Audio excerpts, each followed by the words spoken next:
जय माता दी। देवी देवताओं की पूजा में, पाठ में कई बार जाने अनजाने साधक से, भक्त से कुछ गलतियां हो जाती हैं। नवरात्रों में ऐसी गलतियां कई बार बहुत सारे लोग कर देते हैं जो बहुत ही सारे लोग करते हैं, और वो नहीं करनी चाहिए। अगर उनका थोड़ा ध्यान रखें तो नवरात्रि का जितना लाभ हम उठा पाते हैं, जितना लाभ हमें मिल पाता है, उससे भी कहीं ज़्यादा हमें मिल सकता है, अगर हम इन गलतियों के प्रति थोड़ा सावधानी रखें तो। नवरात्रि की पूजा में सबसे पहली बात तो ये है कि पूजा हो, जप हो, पाठ हो, वो माला करना हो, वो कोई स्तुति करना हो, किसी भी प्रकार से जब हम बैठ के ध्यान भजन करते हैं तो उसमें सबसे पहली बात है कि कमर सीधी रखनी चाहिए। कमर यानी कि जो हमारी रीढ़ की हड्डी है, हमारी रीढ़ की हड्डी ज़मीन के साथ 90 डिग्री का कोण बनाते हुए हो, बिल्कुल सीधी हो, स्ट्रेट हो। रीढ़ की हड्डी का, कमर का सीधा होना पूजा पाठ में बाकी सब चीज़ों के जितना ही अति आवश्यक है, बहुत ज़रूरी है। बहुत सारे लोगों को अपने डेली रूटीन में जैसी बैठने की आदत होती है, वो उसी अनुसार फिर पूजा पाठ में भी बैठते हैं, कमर झुका के, कंधे झुका के। नहीं, ऐसा ना करें, बल्कि कमर सीधी करके बैठें। आपको माला भजन 1 घंटा करना हो, 2 घंटे करने हो, 4 घंटा करना हो, 6 घंटा करना हो, जितनी भी देर ध्यान भजन रहे, उस समय कमर सीधी रहनी चाहिए।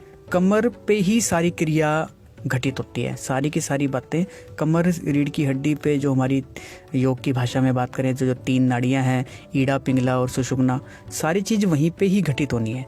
इसलिए उसको किसी भी रूप में झुकाना नहीं है। आदत नहीं है, अभ्यास से आदत बन जाएगी। धीरे धीरे अभ्यास करते चलिए। 15 मिनट से शुरू होइए, 20 मिनट पे आ जाइए, आधे घंटे पे आ जाइए। जब नवरात्रे आ जाएं उस समय तक आपको आदत हो जाएगी। तो जितना जितना हो सके, चाहे वो रात को पूजा कर रहे हो, दिन को पूजा कर रहे हो, शाम को पूजा कर रहे हो, कमर सीधी रहनी चाहिए।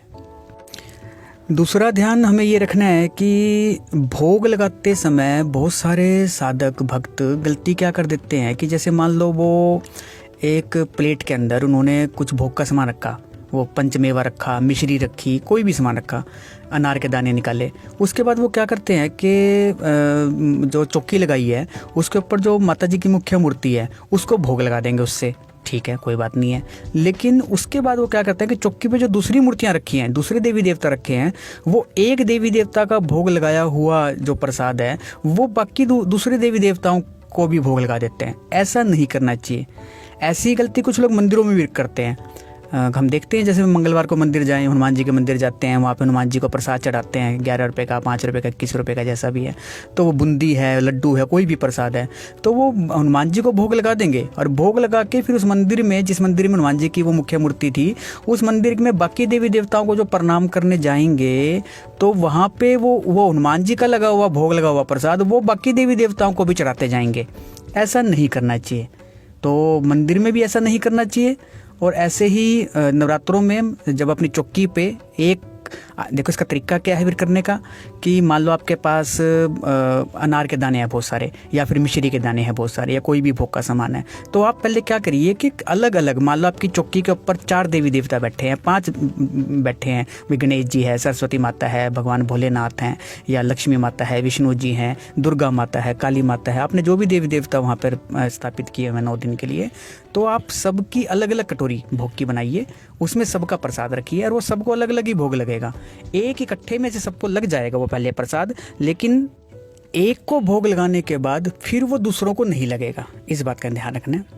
तीसरी बात ये है, कपूर जो है वो, देखो माता जी की आरती कपूर से की जाती है। जो अखंड जोत जलाते हैं आप 9 दिन के लिए, वो तो अखंड रहते हैं, वो वहीं रहते हैं, उसको हिलाया नहीं जाता है।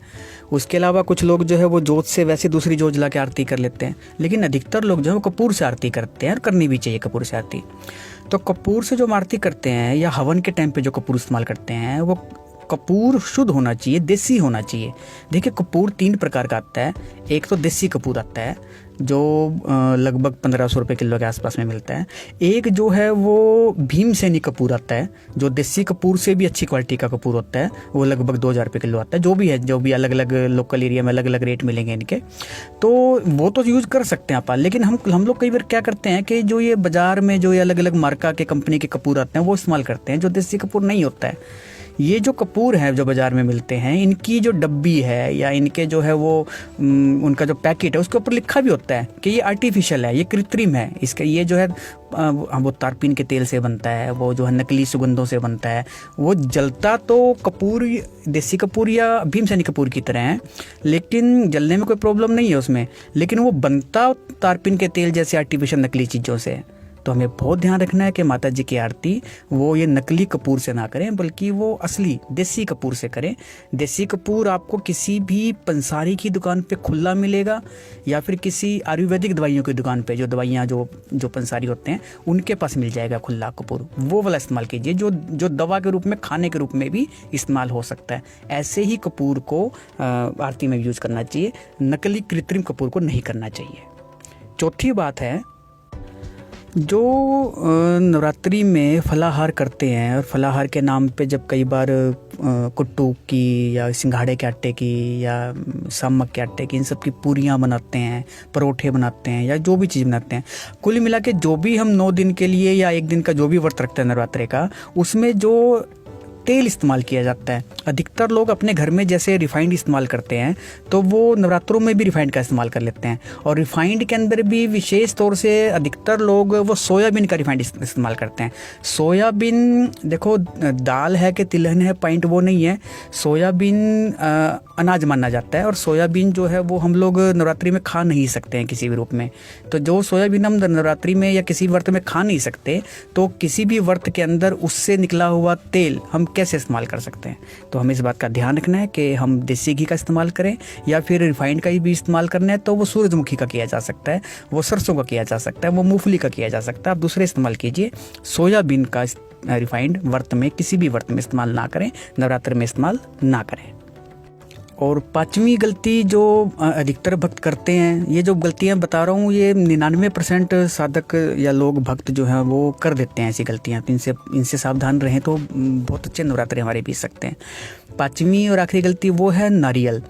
जो नारियल कलश के ऊपर हमने 9 दिन के लिए घट स्थापना में इस्तेमाल किया, वो नारियल कभी भी 9 दिन के बाद, 8 दिन के बाद उसका कभी भी उसको पधार देते हैं, यानी कि उसको जो है वो यूज़ कर लेते हैं। वो नहीं करना चाहिए। अष्टमी की भोग लगी या नवमी की कंजकों का जो पूजन किया, उस समय पे उसको उठाया घट्ट पे से, और उठा के जो है वो उसको पानी निकाल दिया, उसका पधार दिया। ऐसा ना करें। वो नारियल आपको अपने आसपास के किसी माता जी के मंदिर में ही चढ़ाना चाहिए। मंदिर में जाने के बाद मंदिर का पुजारी या पंडित उसका क्या करता है, कैसे करता है, वो उसका काम है। आपका काम यानी कि कलश के या घट के ऊपर रखे हुए जो 9 दिन के लिए आपने स्थापना की थी नारियल की, उस नारियल को कभी भी अपने खाने में इस्तेमाल या बांटने में इस्तेमाल नहीं करना चाहिए। वो मंदिर में जाके माता जी की तस्वीर पे, मूर्ति पे चढ़ाना ही चाहिए, अर्पित करना चाहिए। तो इस प्रकार ये 5 गलतियां हैं जिन्हें साधक थोड़ा ध्यान रखें, भक्त थोड़ा ध्यान रखें, तो नवरात्रि का लाभ वो ज़्यादा से ज़्यादा उठा सकते हैं। और इससे जो है हम लोग माता जी की कृपा, माता जी की आशीर्वाद का के ज़्यादा काबिल अधिकारी बन सकते हैं।